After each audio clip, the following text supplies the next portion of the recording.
What's going on, guys? Welcome back to the Voice of the Valleys podcast yet again with your host, Mr. George Cresswell. I hit the wrong transition, but oh well. Oh well, I'll do. How are you doing? Hope we're all doing well. Hope we're all having an amazing day, wherever we are.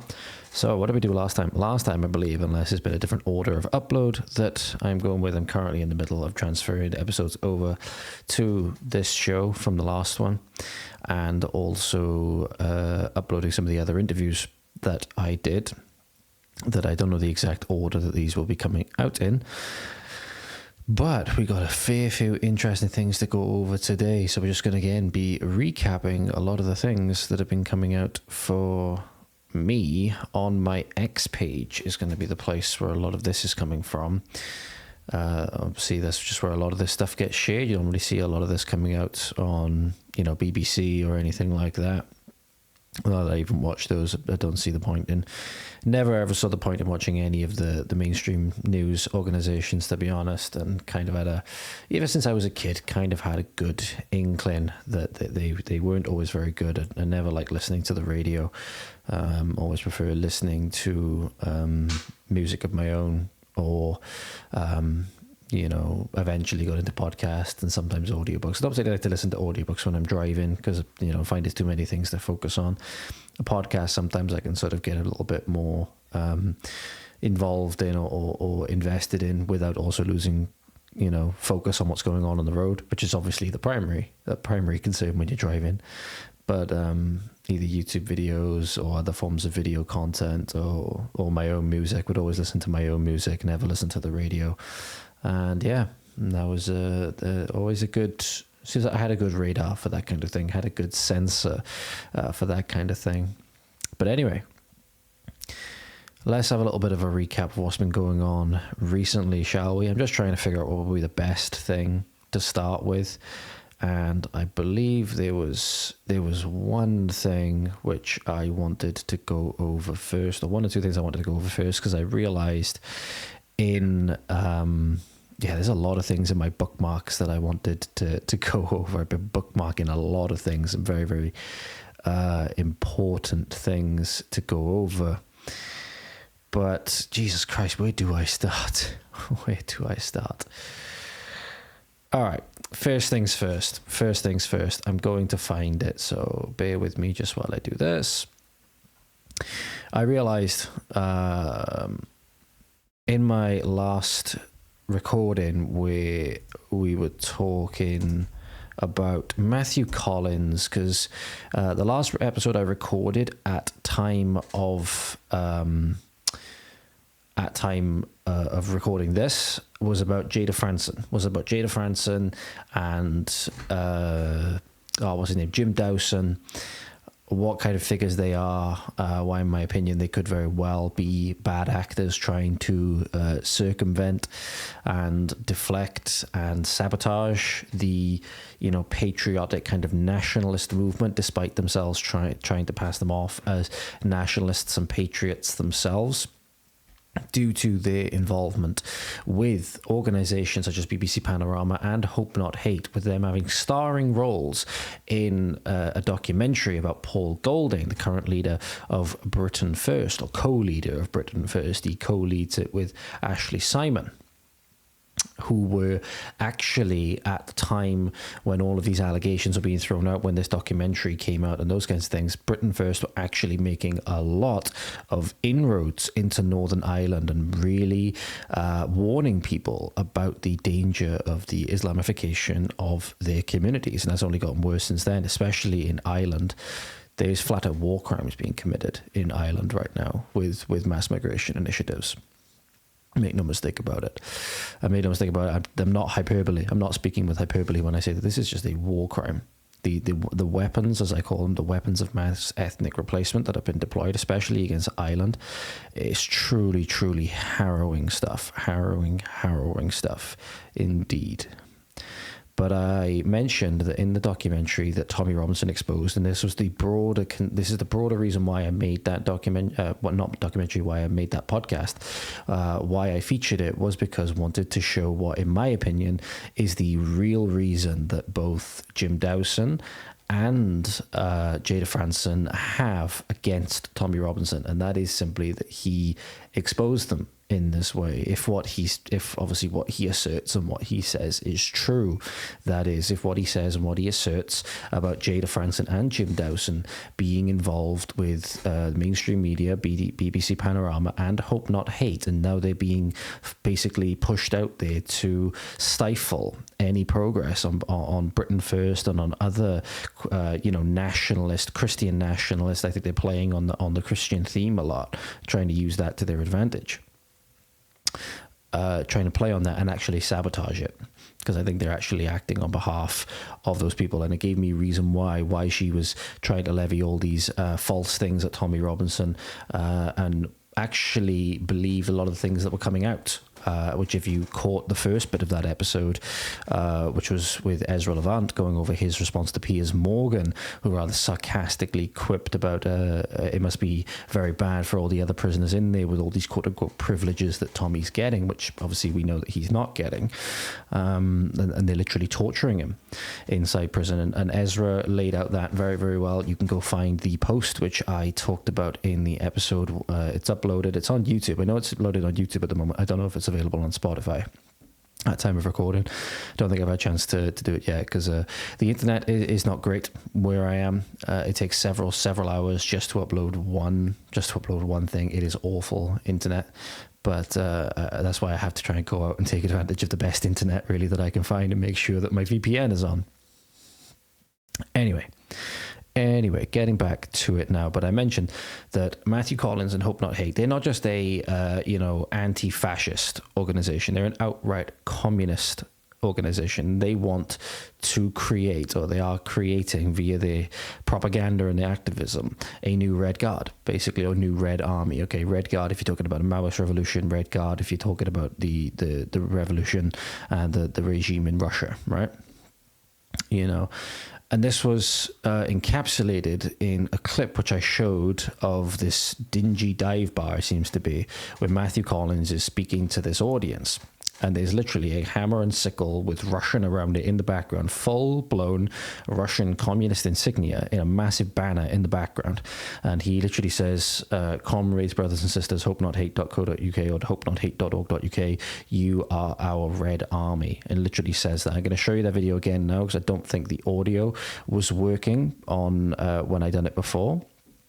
So I'm going to flick over and I'm going to show you that video now from, I believe it was Connor Tomlinson that shared this. It's just in my search results on X. So we will get that ready for you now, ladies and gentlemen. Okay, here we go. So this is the clip, and you can literally see the insignia in the background there. I'm going to rewind it for you and hope that the audio comes through. Comrades, brothers and sisters, hopenot.hate.org.uk, you are our Red Army. Thank you very much. One more time. Comrades, brothers and sisters, hopenot.hate.org.uk, you are our Red Army. Thank you very much. So there you go. Literally straight from the horse's mouth, so to speak. So it literally speaks to them there, and from the meters that I was getting there on my audio mixer, I do believe that came through. So I hope it did. But literally, comrades, brothers and sisters, hopenot.hate.org.uk, you are our Red Army. These people are just flat out communists. Make no mistake about it. They're not just quote unquote anti-fascist. Okay, they're outright communist. And then when you realize that these people are whom the police rely on for statistics, they are whom the government consults in a lot of things, they are whom the BBC media, or well, not just BBC, but all of the media get their information from when they're talking about statistics and stuff like that. As I said, playing a primary role in the dissemination of information and the dissemination of initiatives as well, but playing a primary directing role in how that documentary was going and how BBC have been using it to stitch up people on the other side who aren't politically useful or dissidents against the regime. Then that these are Pravda. They're like the Guardian, basically. These are Pravda, make no mistake about it. These are an enforcement arm of the wider system, in a way. It's an enforcement arm of this increasingly totalitarian government, so to speak. And yeah, that's just where we are. That's just where we are. Oh, there we go. That's useful. So one of the things which I was just about to feature has now been community noted. So I can actually, I'll keep the repost on there because it's more important. It's good that people find out the information was actually. Allegedly this is fake and it was generated by a 3D artist. So that's one of the things which we're not going to go over too much today, but it was something that was shared on X of a wind turbine that was going so fast that eventually it just blew itself to pieces. And I reposted it because it's not uncommon for these things to happen, as far as I know, with regards to this wind renewable technology. But apparently this video in itself is fake. But anyway, oh, pardon me. Right, so I don't know why I bookmarked the same one twice. That's a bit weird. There we go. I can remove that one. But here we go. So there's a lot of things which we want to go over, such as, and I think we'll start here. We'll start here, I think. Yeah, this is where we'll start. So this is a post from Ben Leo. Ben is a presenter on GB News. He presents Ben Leo Tonight on weekends at 9 to 11 p.m. And he's also on Britain's Newsroom, which is 9:30 to midday on Fridays. And he put up a post on March the 23rd, which is 3 days ago. And he said, breaking, Labour's new 1.5 million homes will be going to illegal migrants. The Treasury admits, in fact, I'm going to flick over, I'm going to show you guys this. So this is the post I'm referencing. It says here, the Treasury admits that despite Labour pledges, migrants will be housed in hotels for years to come. Check out this bombshell line in the Times report. Now, if we open that up a little bit more, it doesn't really give you guys a good view of it, but I'll read it for you. It says here, however, it said that the government's commitment to build 1.5 million homes in England by 2029 would help to reduce the use of hotels by asylum seekers. So quickly, the government are making these people who shouldn't really be in the country to begin with, and when they use the term asylum seeker, no longer means anything close to what we used to refer to it by. These people are not coming across the channel as, fleeing persecution and those kinds of things outside of very rare circumstances. The system is being exploited by military-age men who are here because they're politically advantageous to a regime that wants to replace us. Make no mistake about it. As stuff, how did they get all of these fancy equipment and stuff like that? New phones, military-grade radios, all the rest of it. We're going to be going through that in a moment as well. And we know those people, the people who are coming here as part of this well-funded, well-designed scheme to replace native populations in Western countries like Europe and was also going on in the US till Trump got in. The Democrats were actively trying to create a one-party state by importing voters. Because obviously they didn't want any voter ID laws to come in, because then obviously they'd lose a massive amount of their voter base. It tells you a lot when the government of a country is more concerned with who's coming into the country illegally than who's already there legally, and especially in places like Britain where we're undergoing severe demographic replacement, and now our own low replacement birth rates are being used to justify the replacement even more. Already the system has made it hard enough for British families to have children. And ideologies have often actually demonized the idea of having children in a lot of people's minds, and trying to have families and seeing that as not as the great good that it is, the great purposeful thing that it is. Not just at a societal level where if you don't replace your population, you quite literally die out. So here is this clip now. Where are these people coming from? It says it in the post. So, actually, no, it doesn't say it in the post, but this was from March 24th. And the post is, please ask yourself how fake asylum seekers, and they absolutely are fake asylum seekers, obtain state-of-the-art GPS, sat-nav, military comms, luxury clothes, and high-powered boat before coming to Britain. This is well-funded, highly organized, and all by design military operation, pretty much, because these are all military-age males, and we now have more foreign-age, military-age males that have come in illegally into the country than have in our own army, to the tune, I believe, of several 100,000. So this is very dangerous. This is very, very dangerous for us, because they're trying to supplant these into communities, and they're trying to completely outnumber the amount of people that are in those communities. There's been many cases in Ireland where the government under or with the enforcement arm of the Gestapo, as I call them, literally bringing in hundreds of unvetted migrant men, I'll put that, hundreds of military-aged, unvetted migrant men that actually outnumber the population of the towns that they are being put in. Okay, there's no reason to do that. There's absolutely no reason to do that. Unless, obviously, you're trying to take it over. So, yeah, that's where we are. That's where we are with that. So check out this video now. Let me transition over for you.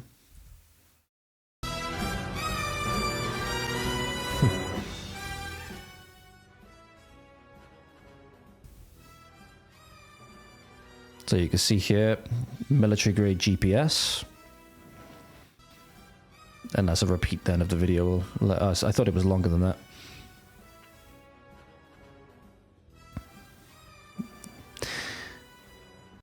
And why are they coming to Britain instead of staying in any other safe country?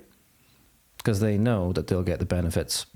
They know that they'll get the benefits. That's why they come here. Many countries that these people are coming from, many countries that these people come through in order to get to Britain are safe countries in and of themselves, quote unquote safe. They're no longer safe for the native populations of those countries outside of maybe Poland and Hungary.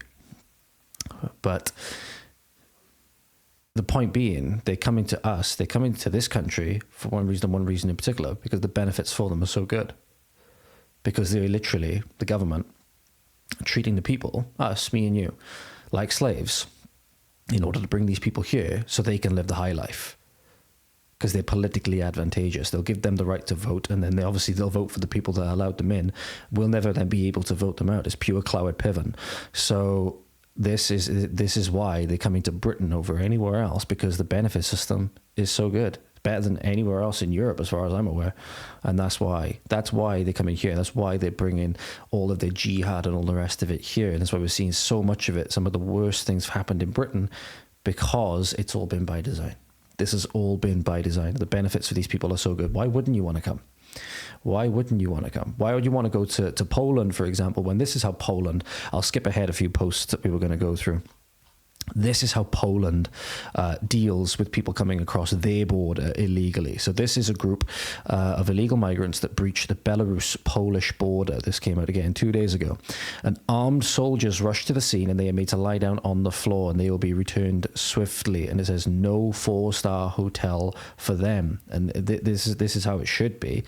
This is how it should be. So at the end of the day, if you were entering country illegally, it's the same thing as if anybody entered your house illegally. It is a crime, and it is a very significant crime.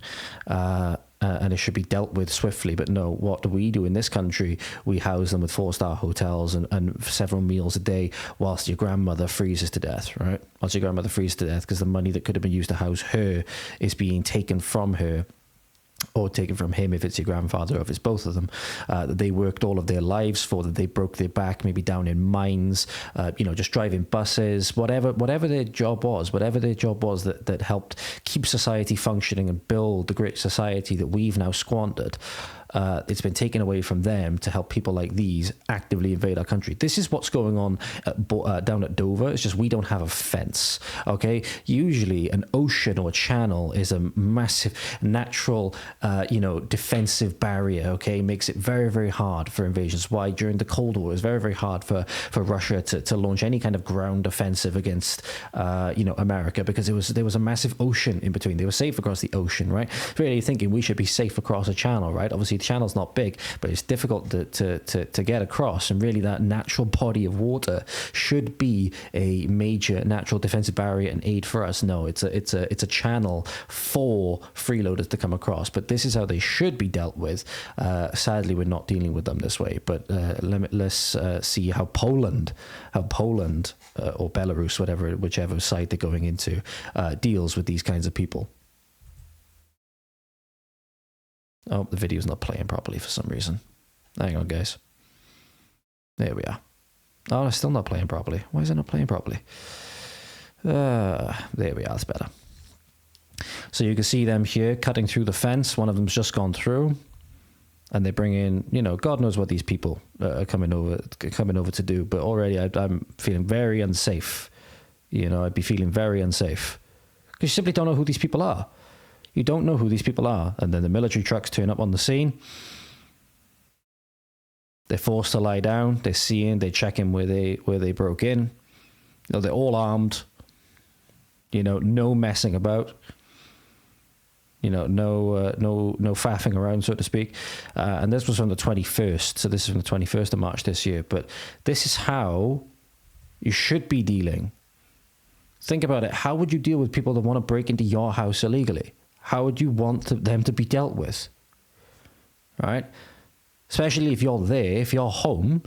If you're home and you're undergoing a home invasion, what the hell do you want, right? Oh, it just made me think. Making that comment just made me think about the one of the stupid girls which were on the Whatever podcast that keeps coming up in my YouTube clips and stuff like that, where I believe I think it's Andrew Wilson is on there and Brian, obviously, and they're talking with this, feminist girl, whatever. And I'm not sure if she's one of the creators that they often have on there or whatever. But anyway, point being, the question of home invasion and stuff like that, due to masculinity and those kinds of things, was one of those things that came up. And just saying, why does the man need to own a gun? Those kinds of things. Why does a man need to own a gun? That was basically the question. And I think it was Brian that ended up asking the question of, well, if 4 or 5 men broke into your house and they were going to do, God knows whatever, God knows what they were going to do. Right, and it's just you and your husband or you and your boyfriend, whoever it is there. And he has to defend the house and he has to defend you, right? God forbid if you've got kids there and stuff like that. Mothers, I know, will understand this a lot more. Well, some of them. But the point being, would you want him to have a gun or not? And she actually said no. I'd be like, what do you want him to do? What do you want him to do in that scenario? You want him to go and fight them all? Is that what you think? And that's where Hollywood and the movies, and people think that movies are real life, whereby, they think that the guy can just be so tough that he can just, completely destroy 4 men, many, maybe bigger. You don't know what size they're going to be. Obviously, it's not the way that works in the real world. Not everybody's Captain America. And at the end of the day, if there's four on one, nobody's taking that. Any professional fighter will tell that as well. Anybody who knows what the hell they're talking about will just say, if you're in a street fight, for example, first thing you should always do is run away if it's possible.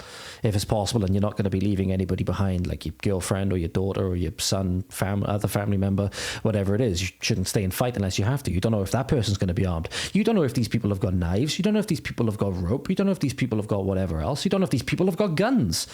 At the end of the day, criminals are always going to have guns if they want them, right? The only thing you do by taking guns out of the hands of the populace is make them more vulnerable to criminals. That's the only thing you do. So, really, really stupid take. And this is a prime example, again, of the retardation regarding everything to do with this, people feeling sorry, people feeling this suicidal level of empathy for people literally breaking into a sovereign nation, without the self-awareness of being like, well, if this was your house, if they broke into your house, you'd be doing the exact same thing that I believe it's the Polish government and the Polish forces would be doing now. But there's that disconnect because the liberal intelligentsia means that we all have to think, or everybody thinks the same way that we do. And quite clearly, they don't.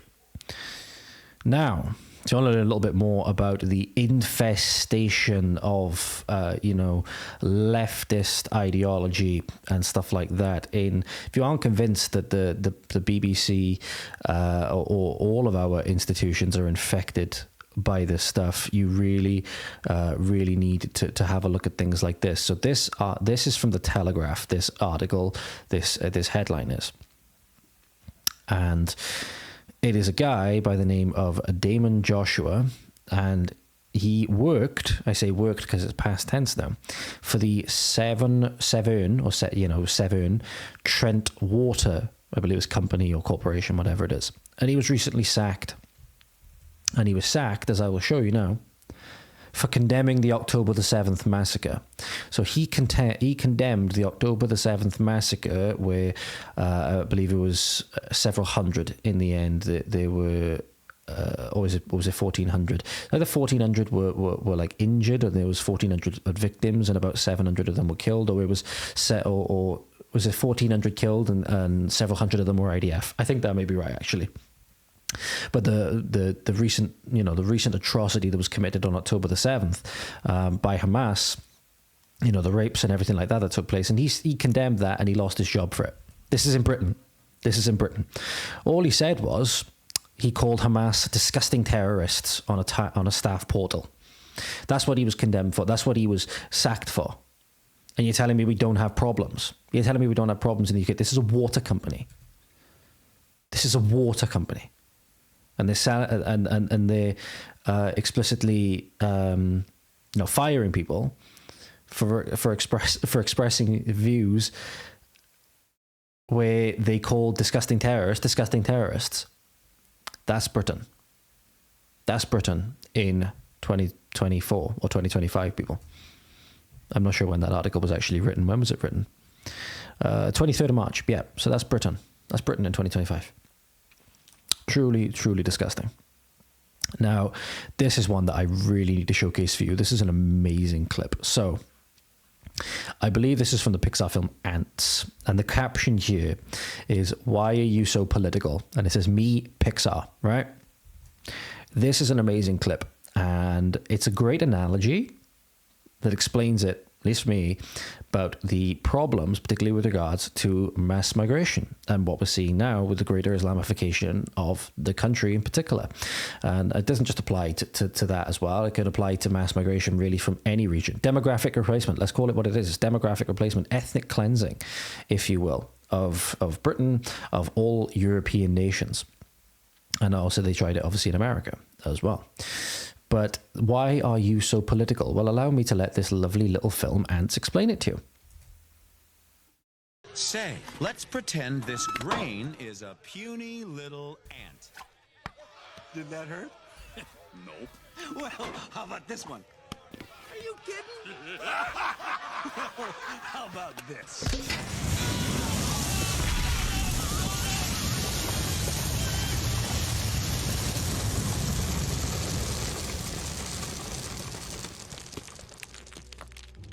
You let one ant stand up to us, then they all might stand up. Those puny little ants outnumber us 100 to 1. And if they ever figure that out, there goes our way of life. It's not about food. It's about keeping those ants in line. Yep.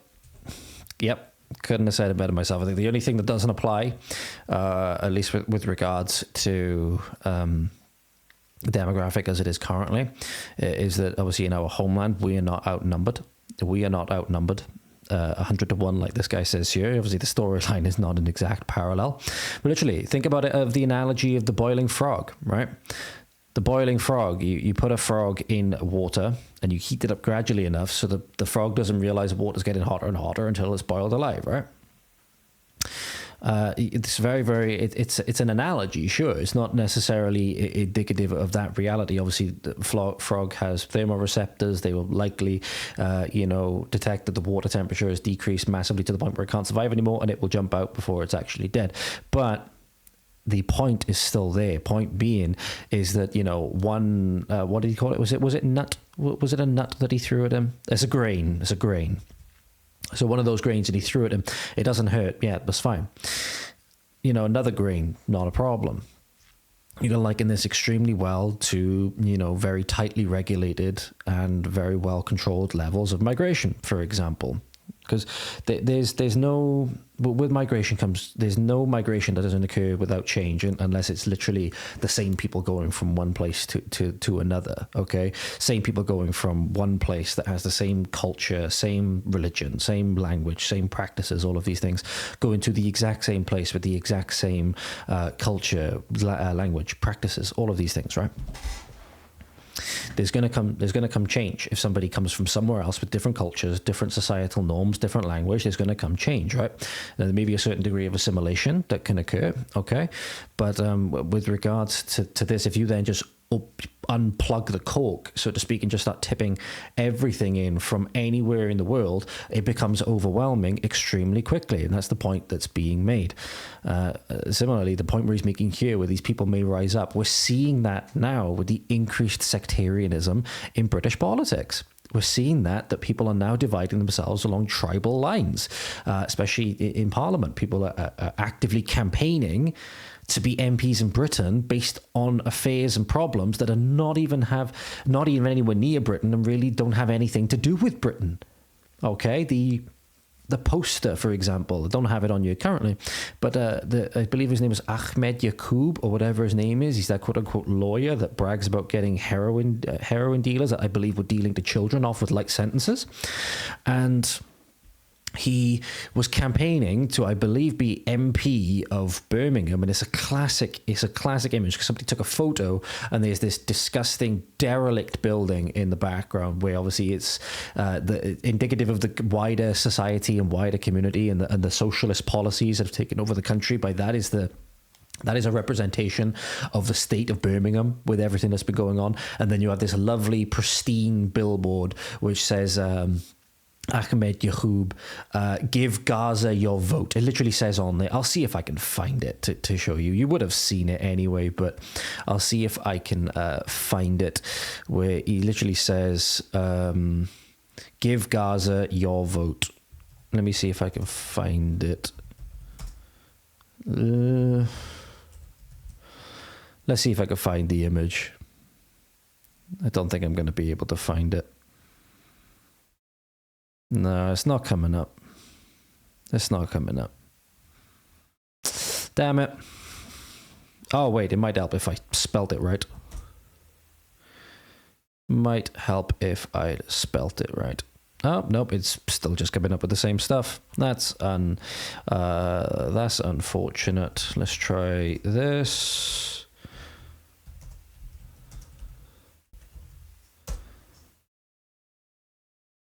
Don't think I'm gonna find it. Oh, yes, I have found it. Yes, awesome. Oh, it was West Midlands. Sorry, I do apologise. It was for the West Midlands, not for Birmingham. It was for the West Midlands. But this is the kind of shit that I'm talking about, right? So here it is. Ahmed Yaqub for West Midlands Mayor. West Midlands Mayor, 2nd of May, lend your voice for the voiceless, lend Gaza your vote. And you have this derelict, building in the background with graffiti on it, windows out, glass shattered, absolutely, everything else in the image, from the road sign, which is obviously showing signs of age, to even this bit underneath the image, even this bit underneath the billboard itself. We can imagine there's all going to be all litter all over the ground. Just around the corner, there's probably black bags and shit everywhere. People are just leaving all this shit out. And then you have this lovely, pristine Vote Ahmed Yaqub billboard here, which it's just indicative of the society as a whole that we are finding ourselves in at the moment. So, yep, this is Britain. This is Britain, or Britanistan. But anyway, let's move on to this now. This one is really shocking. So we're going to recap this now as well. So you remember, I'm trying to think of the words, really. You'll remember a little while ago, I can't remember exactly when it was, but when the Canadian truckers were protesting, that one of Trudeau's responses, from what I've heard, from what I've seen, was to shut their bank accounts down. That was one of Trudeau's responses. That was one of the things that he thought would just be grand to do. Because I believe they were protesting, if I just look it up a bit quick.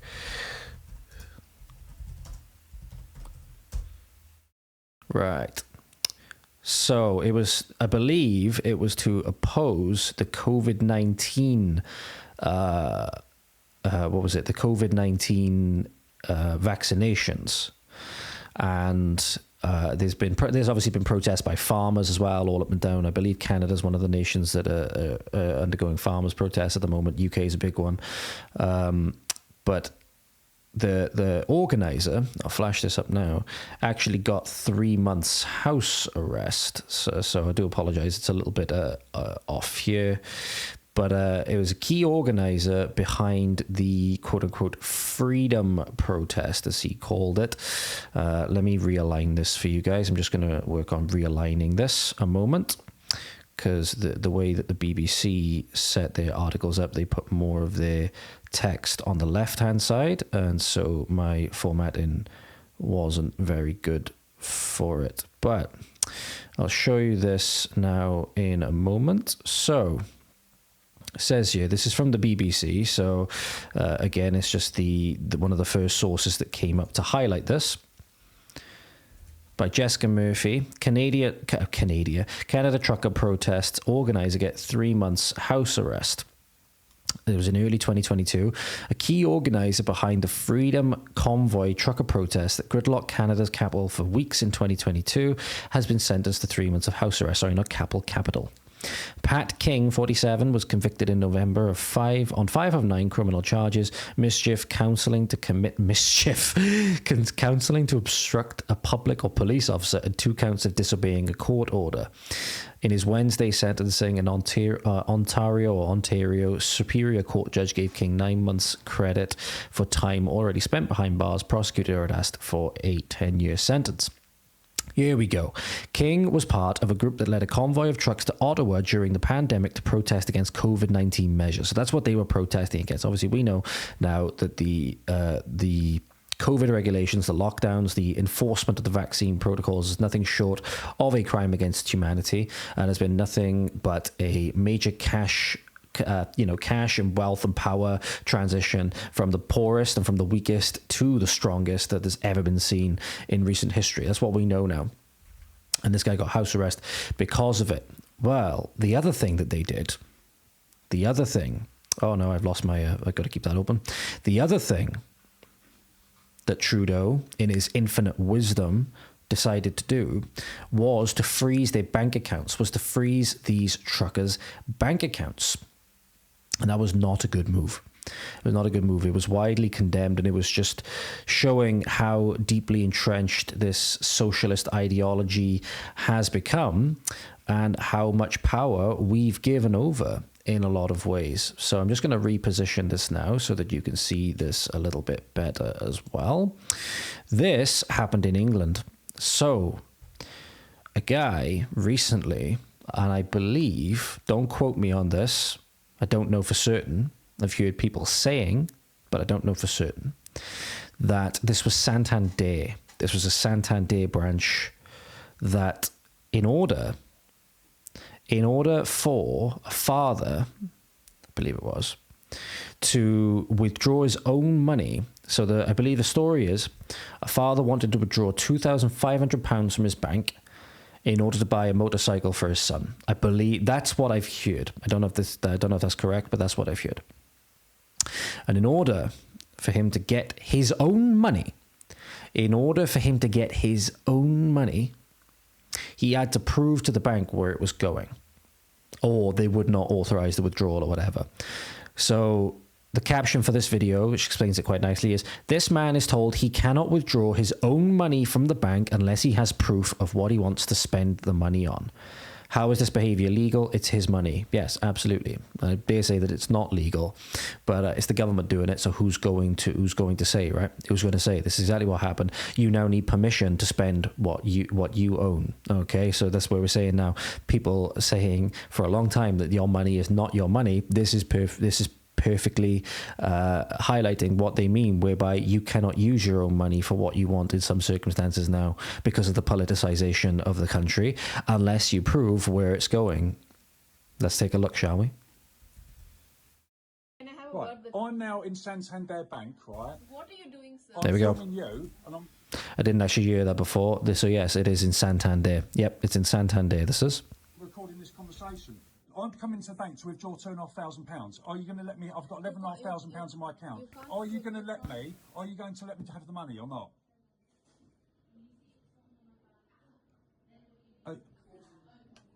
Hello, are you going to let me have the money or not? Huh? can't remove that restriction that's on there. You can't If remove need this to restriction. increase- You can't remove the That is restriction, on okay. there. After your No, colleague no. told me that I'm a liar, yeah? So your colleague told me I'm a liar yesterday. I've come in to withdraw £2,500, yeah? And you're not going to let me have my money today. Is that right?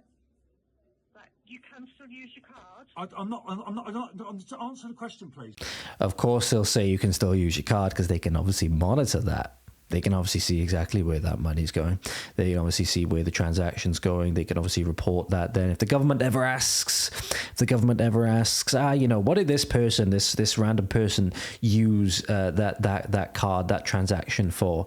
Despite the fact you can't use card transactions for anything close to this. Okay, you obviously you may be able to do it online via online banking and stuff like that. But obviously, people want to pay cash. That's why they're trying to phase this out. They want to try and phase it. They want to try and phase cash out because then you have no privacy with regards to your transactions or anything like that anymore. Everything is going to be logged and everything is going to be seen by a banking and likely a politicized banker, as we're seeing now.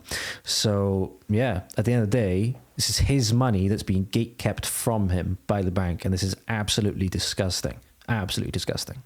Yeah, I can still use my card. Are you going to let me withdraw £2,500 from my account today? Yes or no, in the branch? And what is the £2,500 for, Mr. Jackson? Buying a motorbike for my son. Right, okay, so have you got... Should have said none of your effing business. That's what he should have said. At the end of the day, it's his money, and we're obviously not now, we're obviously not at the moment, we should be private citizens. If he wants to withdraw his own money, he should have every right to do that. It's none of the bank's business. Got any evidence of the motorbike? No, I haven't got any evidence of a motorbike at all. No, She doesn't need to see that. What I'm getting yet. Okay, so if you don't know what you're getting, how do you know how much you need? Because I've got a budget. I've got a budget of £2,500 for the motorbike. So that's... Just tell her, bro. None of your business. None of your business. None of Santander's business. None of the government's business. I want to withdraw £2,500 from my account today. Right, Yeah. so when you find the bike for your son, if you can show us some evidence of that. So you're not. So I need to show you evidence. So I need to show you evidence. I'm doing it.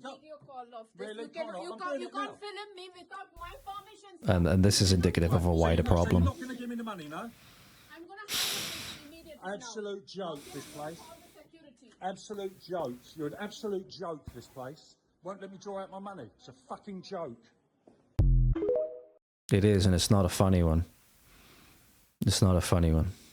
It's not a funny one whatsoever. This should scare everybody. This could be you. Especially if you're a Santander customer. This could be you. Could be anybody. Could be anybody. Doesn't matter what bank you use. Could be anybody. But at the end of the day, the government could put pressure on every bank. The government could put pressure on every bank. We really need to start. We don't need to start. We need to have sorted this already. This cannot be allowed to continue. This cannot be allowed to get worse.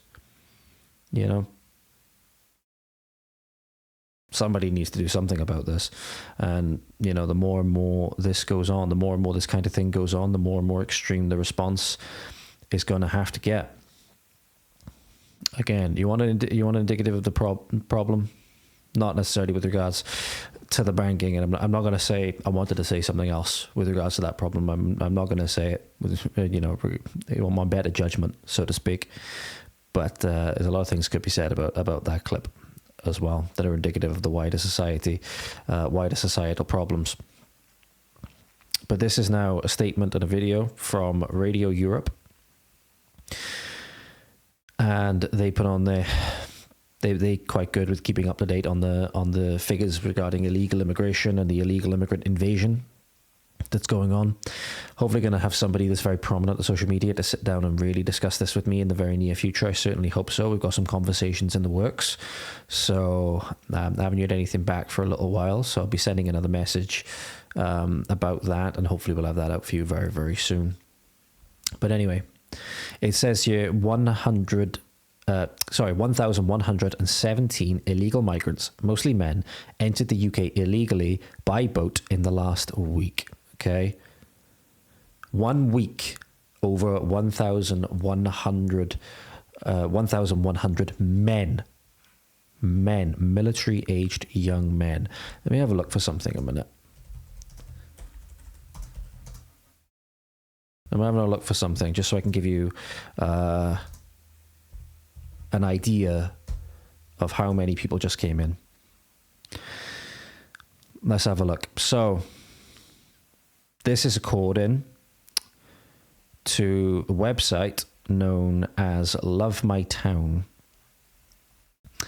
It's a first search result that came up when I looked up this because I wanted to look up something. So to give you an idea of some perspective on how many people just entered in the last week. In the last week, the population of these towns, for example, which obviously in terms of how many cities and stuff we have in the UK, hang on, I'm going to reformat this so it's a little bit easier to see.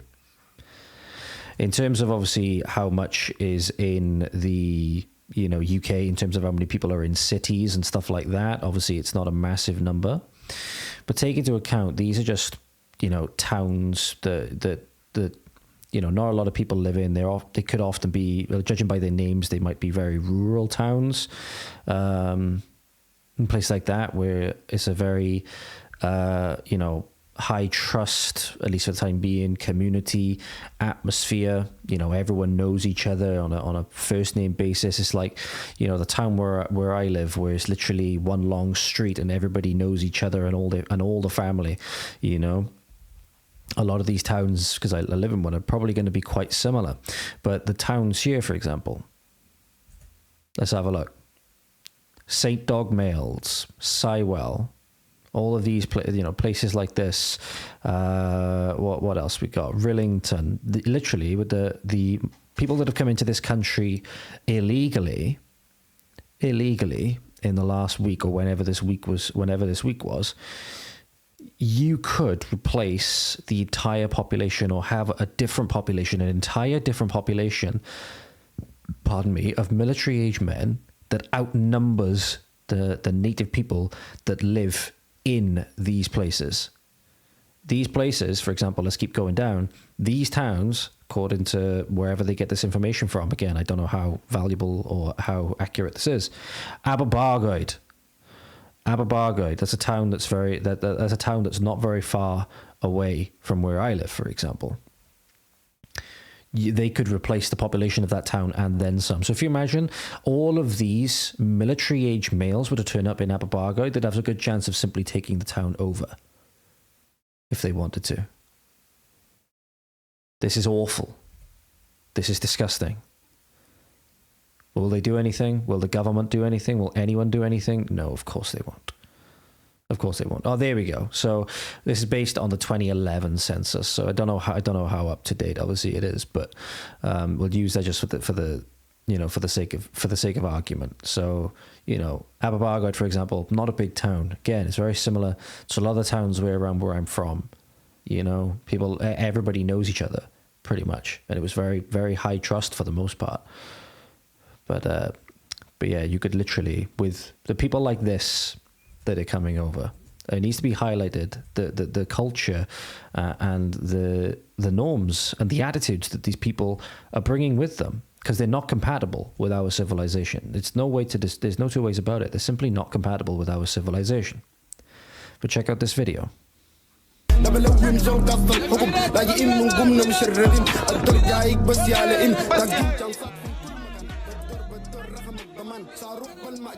Gun fingers. I can't be asked to listen to that absolute trash. Gun fingers, gang signs, looking very, very happy. Looking very, very happy, mind you. They're meant to be people fleeing wars, fleeing persecution. We're told they're seeking asylum. Okay, now again, I'm not a rocket scientist. I'm not a political scientist. These don't look like people fleeing persecution to me. These don't look like people that are, you can say that maybe they're down on their luck because their cultures are not particularly great. So it doesn't mean we need to sacrifice our culture to bring these people here. No, they're being brought here because they're politically advantageous. And they're advantageous in their numbers. That's why they're being brought here. This is an invasion. This is a globalist invasion, and these are the foot soldiers. It's that simple. It is that simple. 1,117 illegal migrants, mostly men, entered the UK illegally by boat in the last week. The UK, yes, is being invaded. Make no mistake about it. God damn. All right, now. This is pretty interesting. Some of you might want to know if you have ever used the service 23andMe to find out where, you know, your genetic history or anything like that traces back to. So this is an astonishing revelation from the 23andMe. So this is an O'Keefe Media Group undercover journalist, and they are talking to somebody by the name of Nathaniel Johnson, policy advisor for the US Department of Treasury, told an OMG journalist, so O'Keefe Media Group undercover journalist, that 23andMe has been sharing data with, quote, pharmaceutical companies, unquote, including, quote, the Ministry of Defense of Russia. Quote, there is a clause in their contract that basically says we can give your information to our shareholders. All of their shareholders are like pharmaceutical companies. And the question is, so which is it?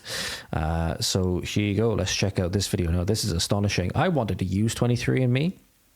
And I know people have made a lot of videos with 23andMe. I think the Sidemen did a popular video where they traced their you know, heritages back and those kinds of things.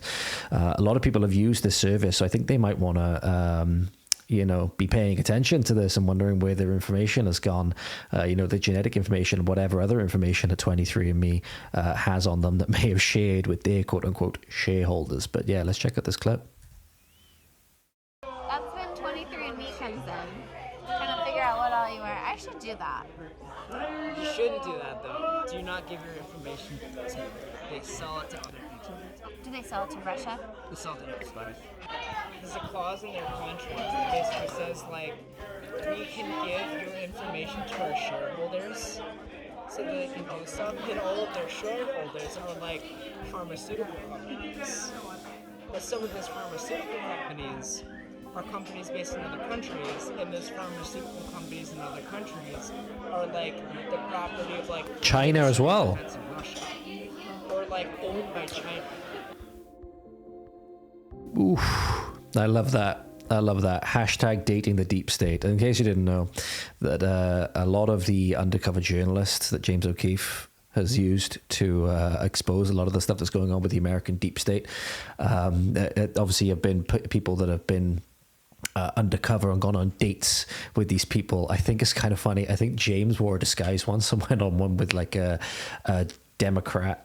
I think I might have saved the video. I might try and find it in a minute. But he went on with this Democrat that I think worked in the defense, some kind of defense, or it was basically one of these people that was saying, you know, that the state should have a monopoly on violence and those kinds of things, and that you know, end private gun ownership and those kinds of things. But was heavily involved in like the trans agenda and stuff like that, and actually told James.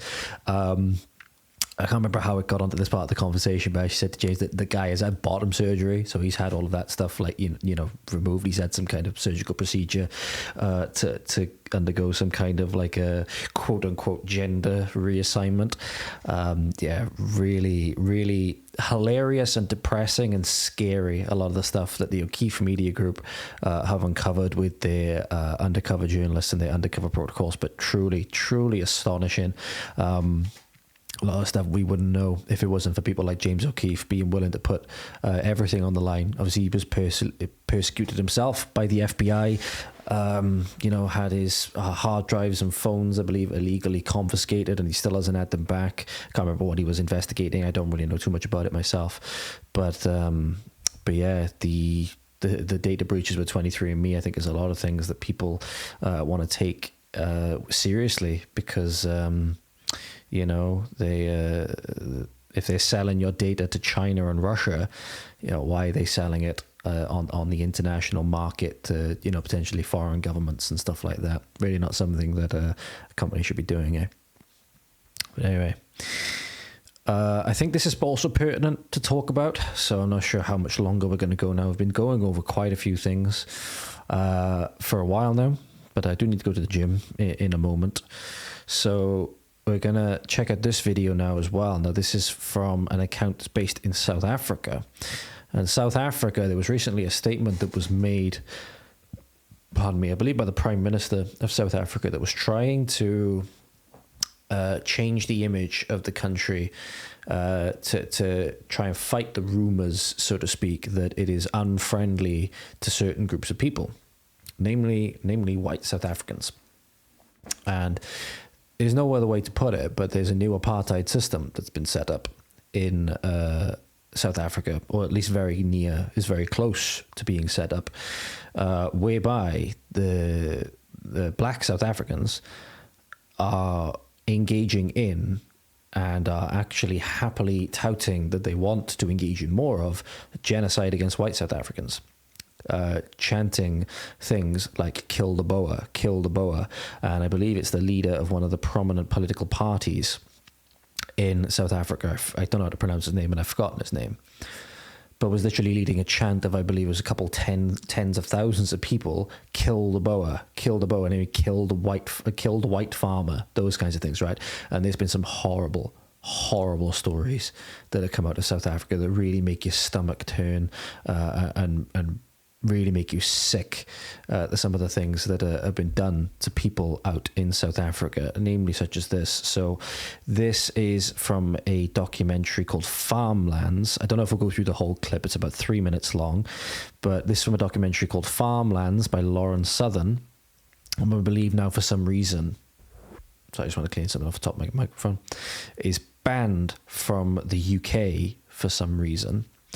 And basically, she went and done this documentary, which I believe was looking at this very thing. So the caption for this post is 5 black men drowned the 12-year-old white farmer's son in boiling water. That's the kind of shit that we're talking about here. That's the kind of shit that we're dealing with. So look at this documentary, Farmlands, from Lauren Southern, about the killings of white Boers and farmers in South Africa. I personally know Eileen, I believe it is, from the crime scene cleanup, who talks in the second half of the clip. And she told me about the horrific things that she saw on the farms when she and her team had to clean the crime scene. It eventually made them leave the country. So let's check out this clip. Oh, sorry, ladies and gentlemen. We have to fight in order to attain freedom as the black majority in this country. And the fight has to be located in taking back the land and expropriating back into the people, in seizing the means of production and expropriating everything, or rather redistributing everything equally. If that sounds like Marxism or communism, well done. You successfully recognize the philosophy that a lot of these groups are employing that acts as a justification for what they do. Well done. And a society that would embody a value system that puts black people first will have to be attained through confrontation, unfortunately, because our people have waited for so long, right? We've waited for so long, peaceful, and nothing is happening in terms of changing our lived experience, right? In fact, the settlers know that very well. So we are already at war. Well, our people are at war in farms now.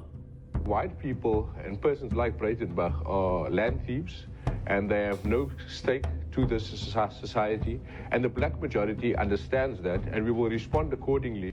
I think many of these people do have lineages that go back many hundreds of years, I believe. So these claims are not exactly very well founded, in my opinion. I don't exactly have a massive extensive knowledge of that, but I'm aware that people say on sort of social media to make perfectly clear that there are people in this region, Boers and stuff like that, whose lineages go back a hell of a long time, just as long as anybody else's. So dubious claims at best. I think black people have been patient enough for more than 400 years of colonialism, and we don't want you to feel pity for us. We are coming for you and we are going to get everything that you own. It's ours. Farm murders are one of the most gruesome kind of crime scenes that we have to deal with, especially, well, in South Africa. Farm murders are intentional. It's not robberies. It's intention. The intention of the attackers is, according to us and what we've seen, is to kill. It's been classified, especially on the crime stats as well, that it's attacks or robberies, burglaries. But because there is no statistic for farm murders currently in South Africa, the brutality of the farm murders in South Africa is undescribable. We found pieces of nails being pulled out. We found hands being removed from bodies. We found people raped, murdered, brutally murdered, babies, children, the farmers trying to protect their families, and there's just no stopping. The farm murders are brutal.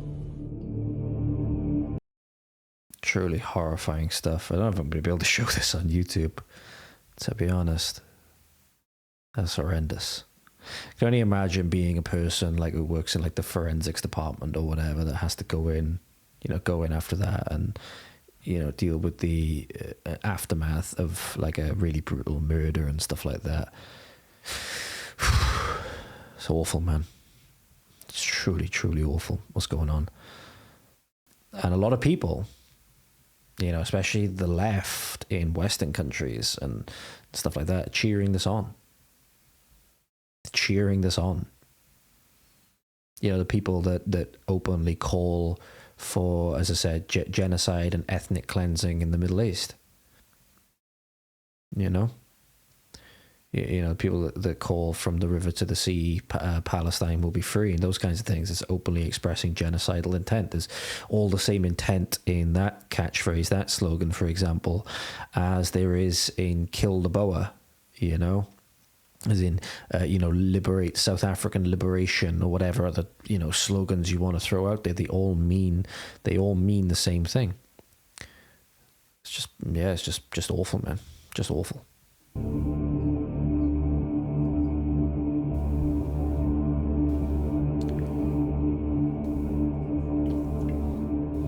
Another one that stays with me is in Johannesburg, just outside Johannesburg. We had a farm murder where 5 people came in. It was arranged by their domestic worker, and they drowned the 12-year-old boy in boiling hot water.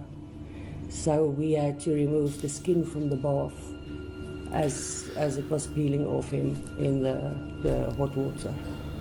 That was a terrible scene. If you look at the... Can you just imagine that for a minute? Now, I worked as a lifeguard for a long time. I worked as a lifeguard for nearly 8 years. And, luckily, never really... Oh, I believe my mouse is flashing. I just realized I think I might need to go on charge. But, luckily I've never had to really deal with a massive drowning incident or never came close to drowning myself. But nearly did one time when I was a kid. It's a horrifying experience. It's a very, from what I understand, especially if you're conscious, if something hasn't already made you go unconscious before you start going under or whatever, it's a very painful experience. It's a very painful way to die.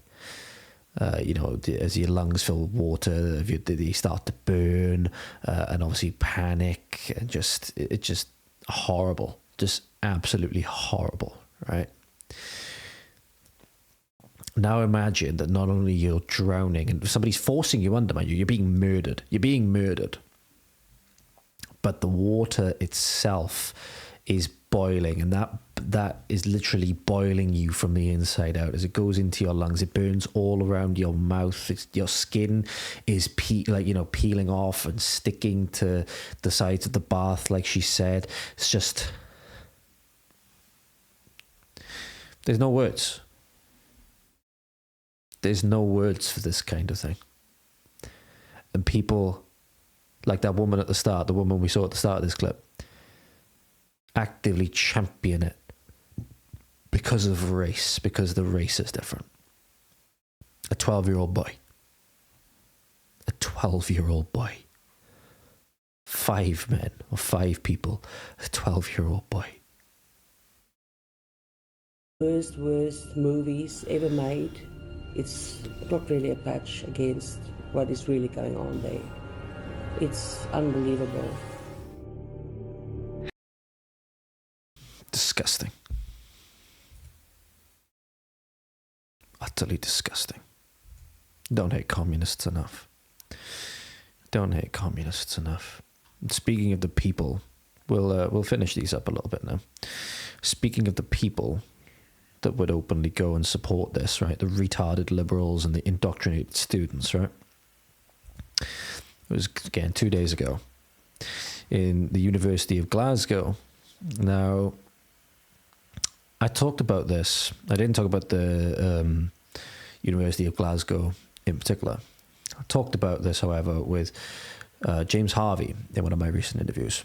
And he openly talked about these things known as Confucius Institutes and the indoctrination of students in particular. And obviously this is one of the great examples why Confucius Institute is basically a link between a university in China and a UK university. And then you wonder why all of a sudden the student starts turning more communist and all stuff like that, and turning against their natural or their society, so to speak, and start going on these protests. Oh, nice voice break there, George.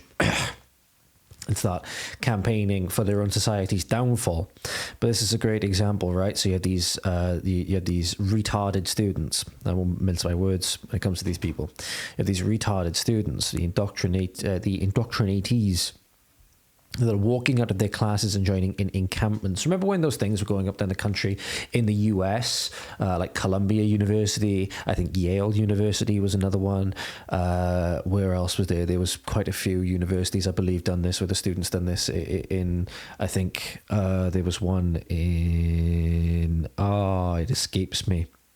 It escapes me for the time being. But anyway, the kids were tearing up the campuses, graffiti everywhere, breaking windows, all of these things, barricading themselves in rooms. This weird kind of cosplay of the actual suffering that many of the people in Gaza are going through because of what Hamas has done, because of what Israel is doing in the region. The bombing campaigns and stuff like that, which, if you ask me, I'd be like, I don't like the scenes coming out of there as much as anybody else. It upsets me just as much as anybody else. But, there's still hostages in Gaza which could be handed over tomorrow. There's still hostages in Gaza which could be handed over tomorrow if Hamas wanted to, if the Gazans wanted to. It really showed a lot of bravery recently with Gazans that were protesting against Hamas very, very recently, because we know that Hamas doesn't take very kindly to that kind of behavior. Odds are a lot of those people are going to be executed in some way, shape or form, similar to people that are trying to get extra food just from the drops that Hamas steal, and often I believe they sell on the black market as well, but they don't disseminate it to the people themselves. But people that try to just get a little bit more food for themselves, actual people that are actually starving, then they're, no hesitation with shooting them and beating the shit out of them, potentially even executing them. No hesitation whatsoever. So it's the very brave people that are protesting against Hamas in Gaza at the moment. Very, very, very, very brave indeed. Very, very brave indeed. And they deserve support. Those people deserve support. People that are still housing these hostages, quote unquote journalists for Al Jazeera and places like that. Obviously, they're responsible just as much as anybody else. They're responsible just as much as anybody else. But after October the 7th, until the situation is resolved, gloves off. At the end of the day, Hamas did what they did. And, there's going to be consequences for that. And I wish for the conflict to end as soon as possible. I really, really do. But ultimately, without getting the hostages out of there, you know, they can't just leave them there. Can't just leave them there. The sooner they're out, the sooner this is all over with. You know, I want to see the back end of this conflict just as much as anybody else.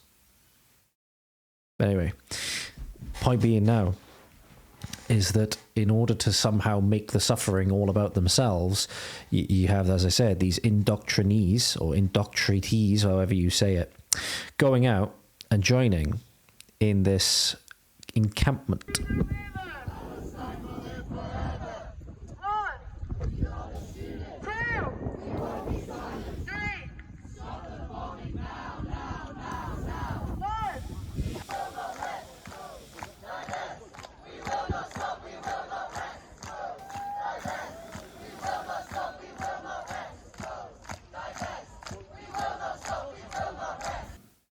Things you can smell. You could just smell.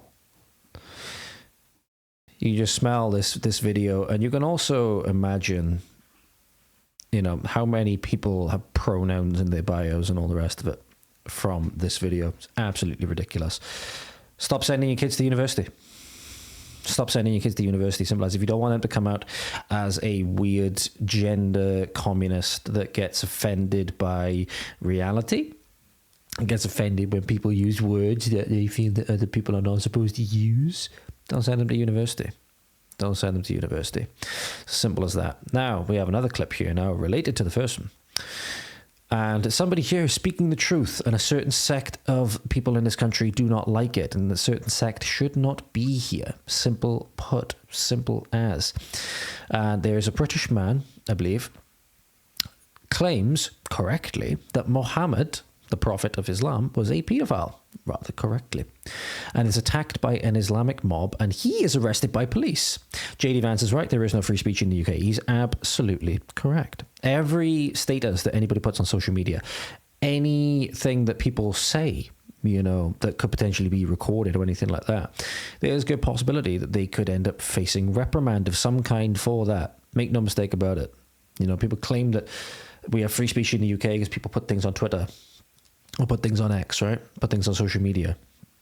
They're doing so at great risk to themselves. It means that free speech is not free, because at any point they could be arrested. They could be sent to prison for these things. We have people languishing in prison because of things that they said on social media. Right now, we have hundreds. So nobody making the claim that free speech is free in the UK. Okay, so here we go. Let's check out this clip, shall we? That Prophet Muhammad was 50 or 53 years old when he sexually penetrated Aisha. No.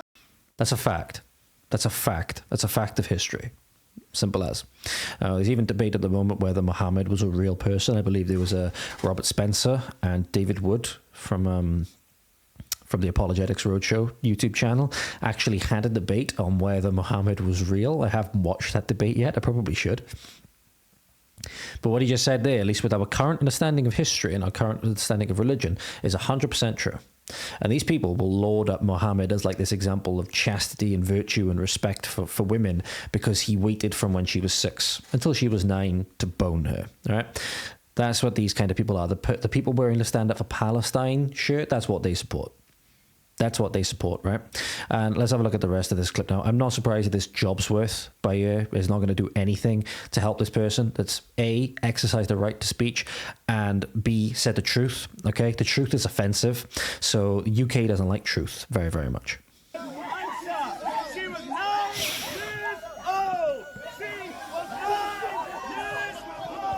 So that right there, immediately, where to? There. So he's got his hands on him there. You can see that. Oh, no, wait, no, he hasn't got his hands on him there.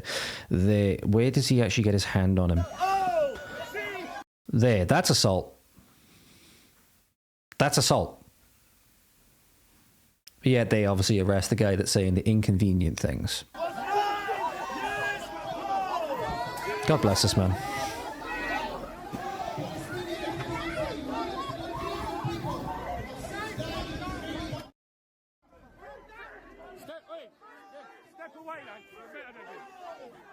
People want to make the argument that the UK is not run by the mob. Is not run by the mob. And look at this, you have super young kids that have obviously been indoctrinated into this thought process. They're doing the same. They're doing the same thing. They're just following on. They're following the programming. Saying the truth. Every single one of these people should not be here. Should not be in the UK. These people should not be in the UK. Simple as. Should never ever have been allowed to be here.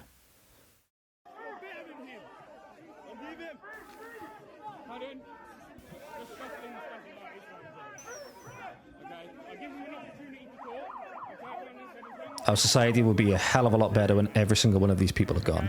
But you guys are better than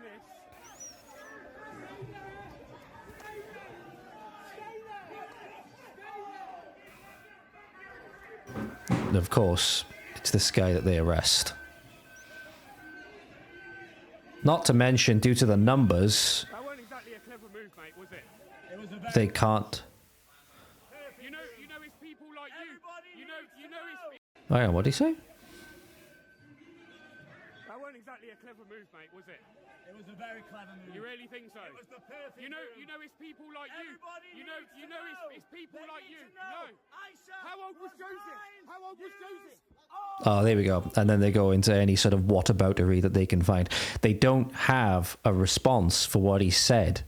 Because it's people like you. We got our people being lectured in our own country by these people. I'm sorry, that should never be allowed to happen. I don't care who you are, and I don't care that you're offended that what this man said is true. It's simply true.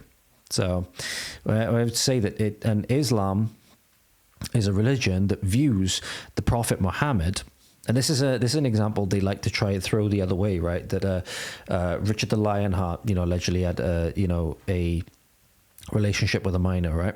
But then when you quickly do a bit of research into history, you not only understand that the relationship was never consummated, which is obviously a very, very big thing. It was more of a platonic relationship, that it was very, very different to what Muhammad did, which is at 6, he married Aisha, and at 9, he boned her.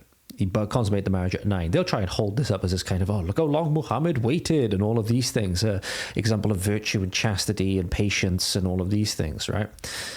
But no, he was just a disgusting, degenerate, paedophile and illiterate caravan trader that was one of the people that the true Messiah tried to warn us about. And that's where we are. That's where we are. So yeah. Very, very clever. It's 100% true. The UK is a country where you can't say the truth anymore. UK is simply a country where, because the truth is inconvenient to the narrative, you can't say it anymore. And then you have the other, which is under attack. So you have one religion, which has special privilege in British society, and you have another one, which is actively under attack at every turn. So you have, for example, a female police officer. How are we doing for time? Okay, about 1 hour 17. Okay, we'll keep it going. We'll see. But we'll keep it going. We'll keep it going.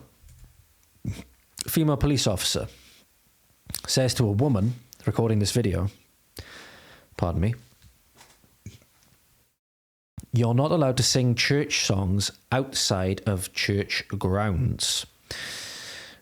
So there's another example of two-tier policing and two-tier society. Because what you're going to see,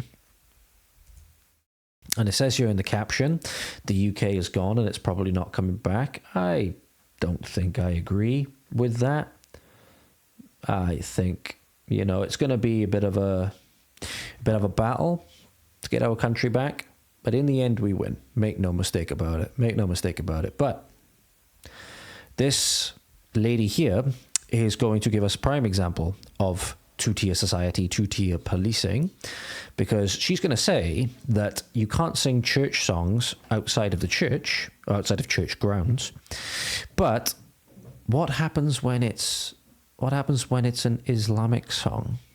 Stay tuned. Religion you're allowed to do anywhere. No, miss, you're not allowed to sing church songs outside the church No surprise, she doesn't even sound English herself. grounds, by the way. You're not allowed to...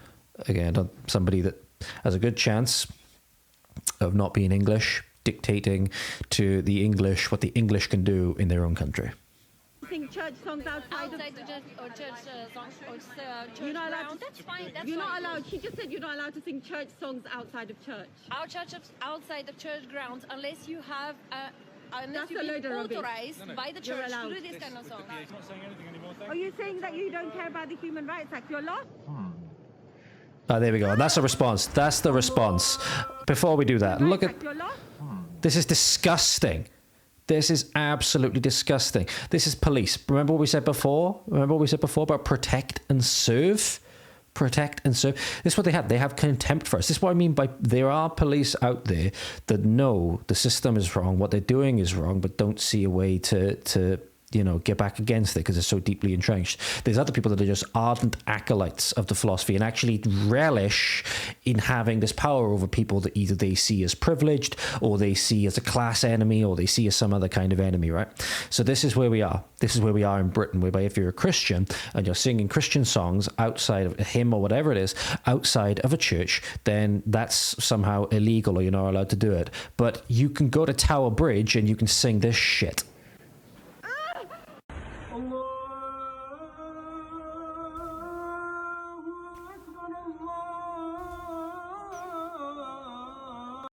You can go to Tower Bridge and sing this shit, and you have security. You have security to sing your yeah. It's disgusting.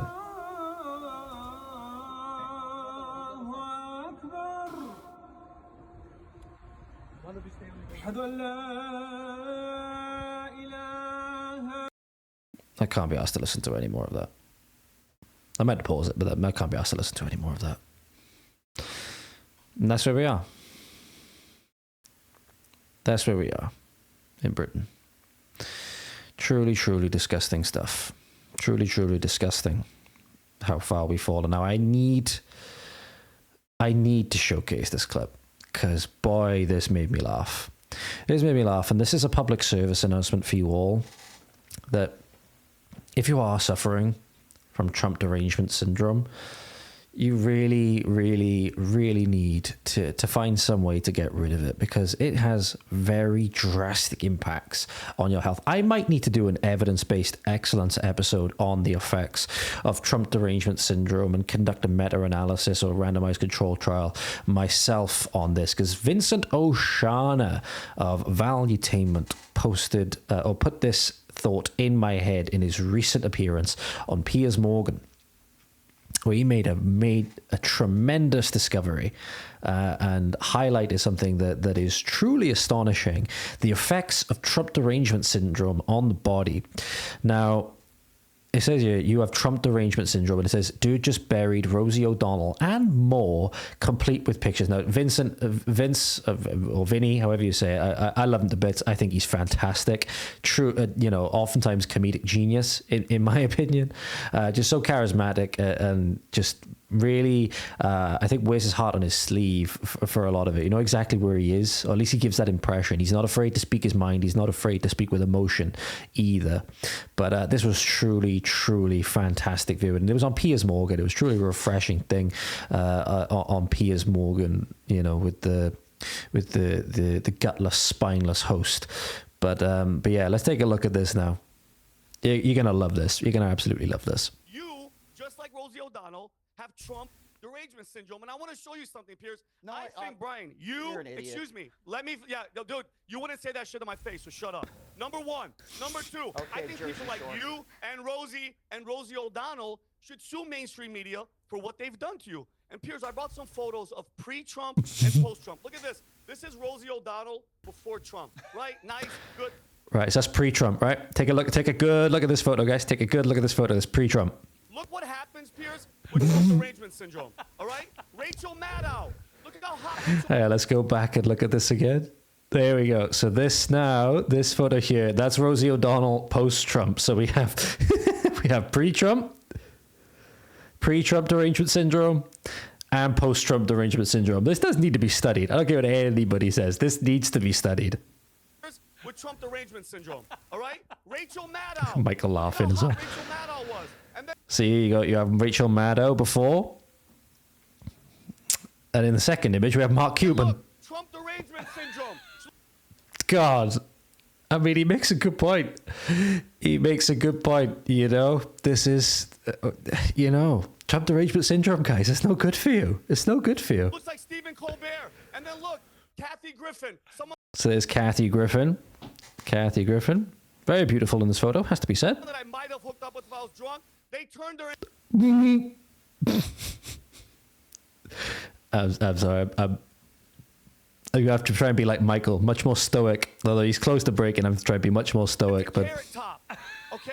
That's what it does to you people, okay? You have to wash your freaking mind. Oh, it's funny. I'm not finished. And Pierce, in that interview, she's like, I can't believe they're, you know, sexual assault. Because when Conor McGregor came there, she supported Bill Clinton. How many sexual assault, rape allegations?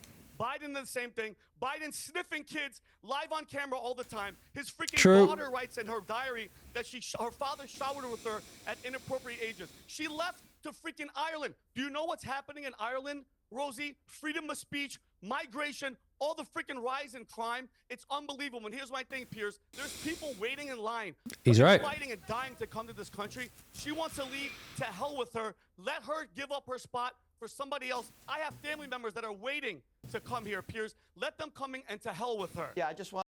It's hard to argue with that. Hard to argue with that, especially the stuff that he was saying about Ireland. I said to you, Ireland is a tinderbox waiting to go off right now. Let me say, Ireland is a tinderbox waiting for a match, and it's scary. It's scary what's going on in Ireland right now. Yeah, in fact, there's actually a video here. I think there's actually a video here from Ireland. Where is it? Here it is. So this is Ireland. I'm going to show you this video on here now as well. It really highlights the brutality and why I call them the Gardaí Stapo,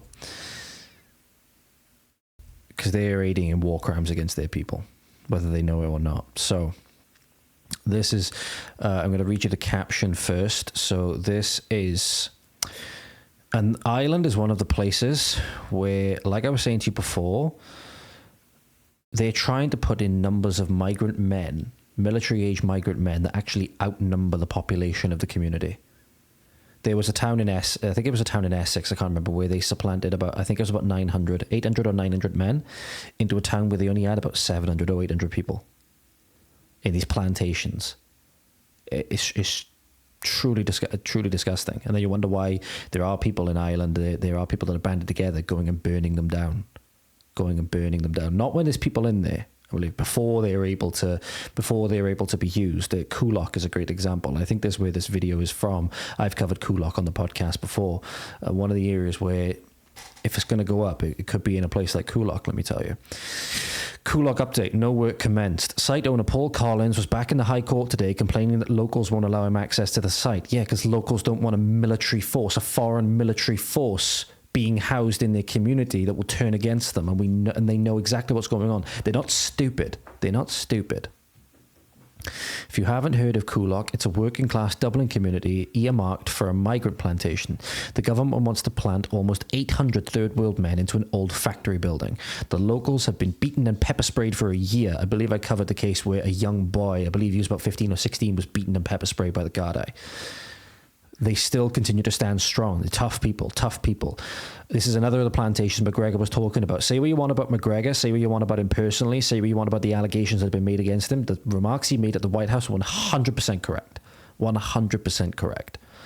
Ireland needs the influence of the Irish Americans to stop this invasion. But anyway, regardless of that, let's take a look at this video now where you see the brutality of the Gardaí, especially in this first clip where they're literally chasing people down with their shields and running them into the ground. Oh, hang on, I don't think this video is going to play properly. Right, there we go. There you go. Watch that. This is what they do to people.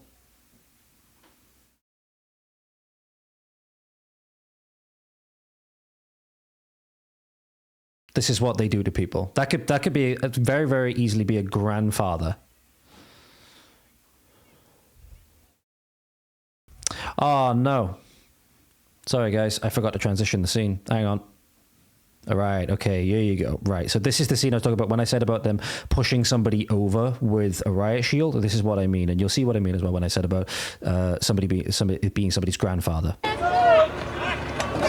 Jesus! So this could very, very easily be a senior citizen. We can't really tell, but it could be your grandfather. Make no mistake. They don't discriminate. They don't discriminate. Yes, scumbags. Let them get the woman out. Let them get the woman out, will you? Will you let them help the woman? Let them help the woman. Let them And that's their response. Let them help the woman, will you? That's their response. They're saying, please let them help the woman. I'm not sure what woman they're talking about, but maybe a woman that's trapped somewhere in this blockade that they've created. And they're just pepper spraying. They're just pepper spraying. They don't care. They don't care. These are people that are really, really far down the indoctrination where they hate their own people. They hate their own people. They view them as these oppressive characters, right? Or maybe they're just being paid a lot, and that's the price that they're willing to pay. They're willing to sell out their own people for whatever, for a lack of a better term, 20 shekels, or whatever it is they're being paid. They're 12 pieces of silver or whatever. Or they're 20 pieces of silver, whatever it is. Jesus Christ, lads! This is an elderly gentleman, I believe, who's just been attacked by them. Or an elderly woman. There you go. Kid got pepper sprayed. Woman here got pepper sprayed, I believe. All because they don't want a third world migrant military force being housed in their communities. That's why they're having to undergo this treatment.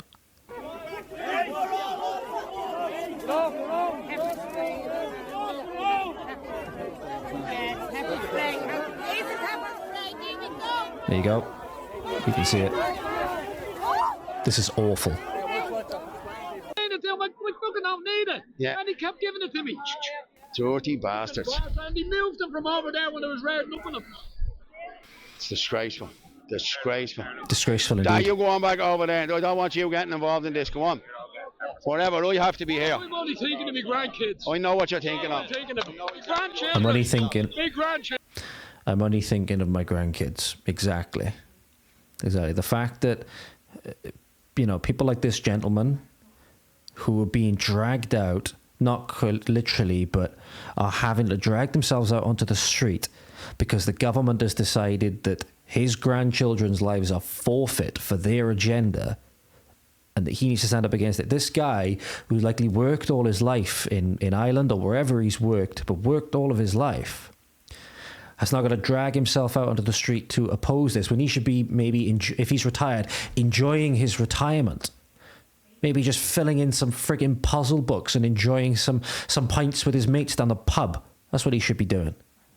Not telling him how to live his life or anything like that, but he should be at a point in his stage of his life where he should be able to enjoy life, not be out on the front lines against his own police force that have decided that the land that his grandkids and the grandkids of his generation are going to inherit is forfeit for a globalist agenda.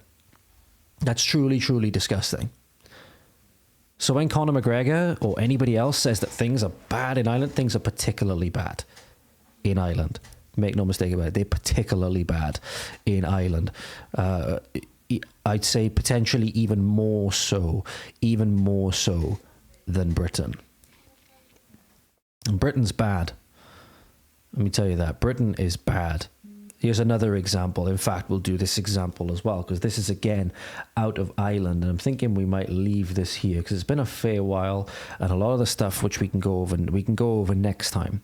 But we're going to finish up with this clip now, where it says here, according to the same source I got the other clip from, while attempting to force migrants into the community, aggressive Gardaí pepper sprayed a terminally ill woman. This is modern-day Ireland, police state. Yes, it is. When people say that Ireland, the UK, are police states, they are not exaggerating. But let me play this clip for you now, ladies and gentlemen. I think we'll leave it there for today.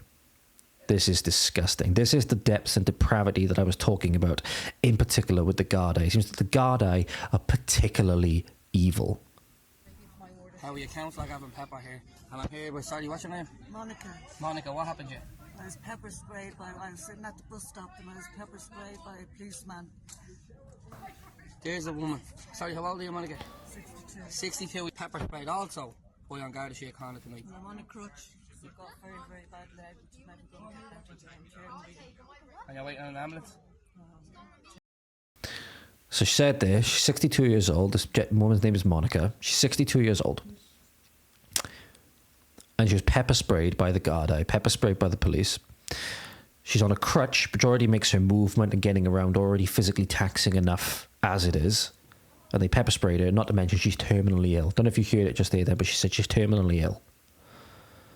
They pepper sprayed a terminally ill woman. Right, also, boy on Garda Síochána tonight. I'm on a crutch. I've got very, very bad leg, which is never going to get better today. That's where she said it, terminally ill. Terminally ill? She's terminally ill. Terminally ill, Drew Harris. Terminally ill woman was pepper sprayed at a bus stop tonight. What have you got to say? There they are. So there we go. There, she's the woman from the previous clip that we just talked about, by the looks. How are you, Councillor? This is what I mean when we're talking about the depths of the evil with what's going on in Ireland at the moment, and that deserves all of our support. That deserves all of our support. When I say to you guys, with all of the propagandizing over the wars, the other side of the world, you know, in Ukraine and stuff like that, which in an ideal world we would be able to support, and they would have more support, and there wouldn't be, you know, any kind of backlash or you know, we'd be unfleeting in our support. Obviously, it depends on the regime itself. You know, there's a lot of things about Ukraine that draw that into question, but it's you know, government and stuff like that, and the other things that are going on in Ukraine in particular. But I'm not going to speak on those because I've just things that I've just heard, not really at, you know, merit or knowledgeable enough to talk about them, you know, whether it's biolabs or, you know, child or human trafficking, organ harvesting, all of these things. I've heard people say things. I'd like to get a little bit more information on that before I say anything about that, but obviously those allegations are out there. But the point being, that's kind of irrelevant to the point I'm going to make, is when I say that we're at war in our homeland, we are at war not only against foreign people and foreign entities, large numbers of foreign people and foreign entities being globalist NGOs and the organizations that are facilitating this, the UN, the World Economic Forum, all of the Soros and Fink funded NGOs, those kinds of things that are facilitating these kinds of things, the kind of things that you know, are giving tens of thousands of pounds to people to quote unquote decolonize the Welsh cake. Okay, you have great examples. You have a great example of somebody that really cares about the culture of this country, namely the Japanese ambassador to Wales. I'll see if I can find we won't be finishing just here. I'll see if I can find the amazing clip of this gentleman who actually really loves our culture more than our own people and our own government do. So let me see if I can find this for you. Let me see if I can find this. It's a lovely clip of him enjoying a Welsh cake with a cup of tea and actually speaking to the camera in Welsh. Let me try and find it. It's an amazing video. He cares about, it's this guy, Hiroshi Suzuki. He cares about our culture and our customs and what makes Wales Welsh more than our own people and our own government do. Because here he is, the Japanese ambassador to the UK, wishes everyone a happy St. David's Day with a Welsh cake and daffodil origami. So let's take a look at this. This, I think, is fantastic. So let me switch on over. Maybe we can end it on something that's a bit light-hearted and better. So let's check this out. I'm celebrating St. David's Day with delicious Welsh cake. Get it down, you son.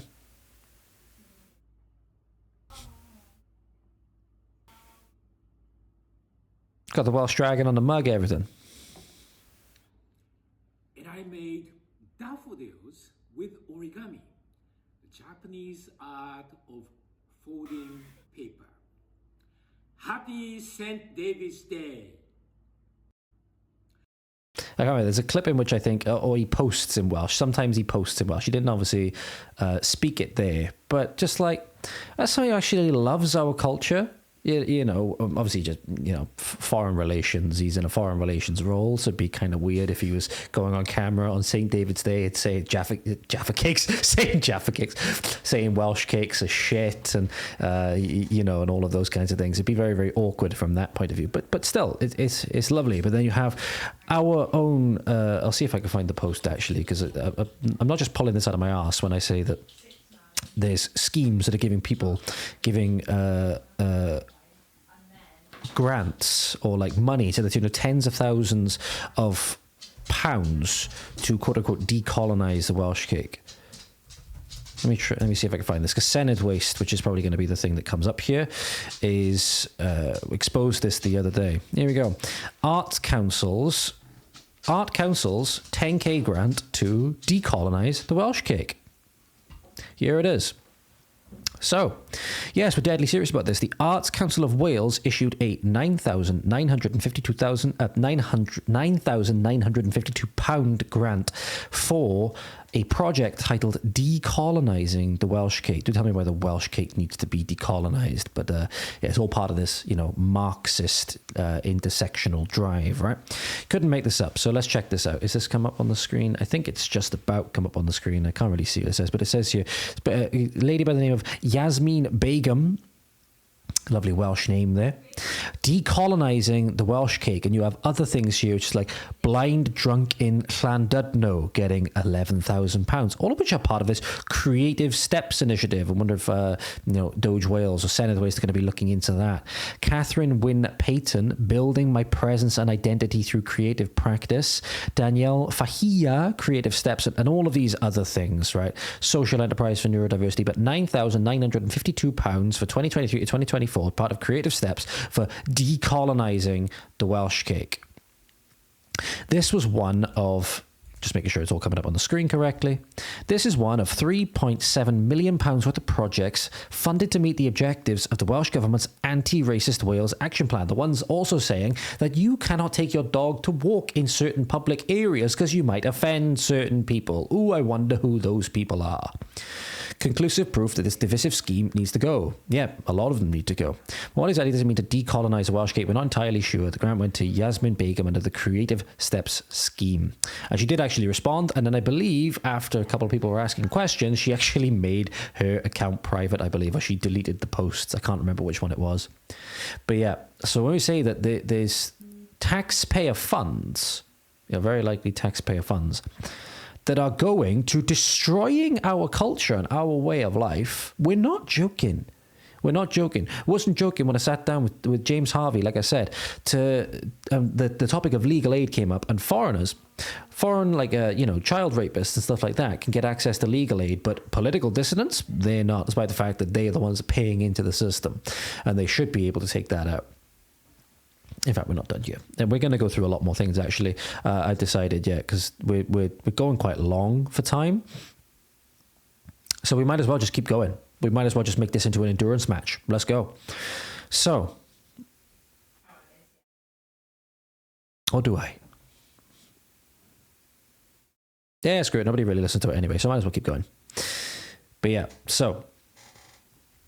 This is another shocking thing. Actually, no, we will leave this for next time. We will leave a lot of this for next time. Aside from this, so I'm going to go through another thread from Doge Wales now, and we will finish it off with this. I think with Doge Wales, it's... oh, no, actually, no, we will leave it. I'm going to stop being indecisive now. We'll cut it here.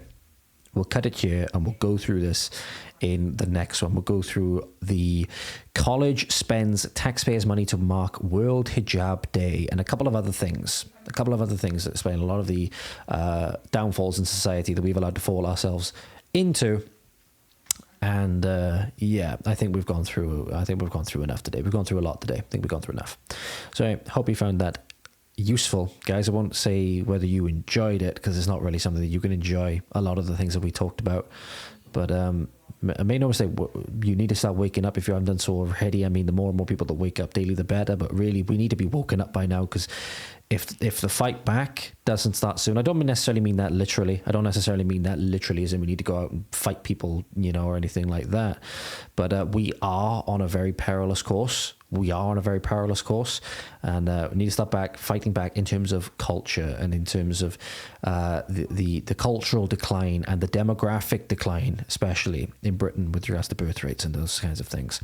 That is going to start with undoing the socialist system, I believe. The socialism just makes every single thing worse, and doing what we can to counter the cloud pivot initiatives that have been imposed on us without our will. Anyway, thank you very much as always, guys, for watching, listening, whatever you have done. I will catch up with you very, very soon. Good morning, good afternoon, good evening, good night, wherever you are, and go enjoy a Welsh cake like our lovely Japanese friend over there. And yep, I will catch you very, very soon. Godspeed.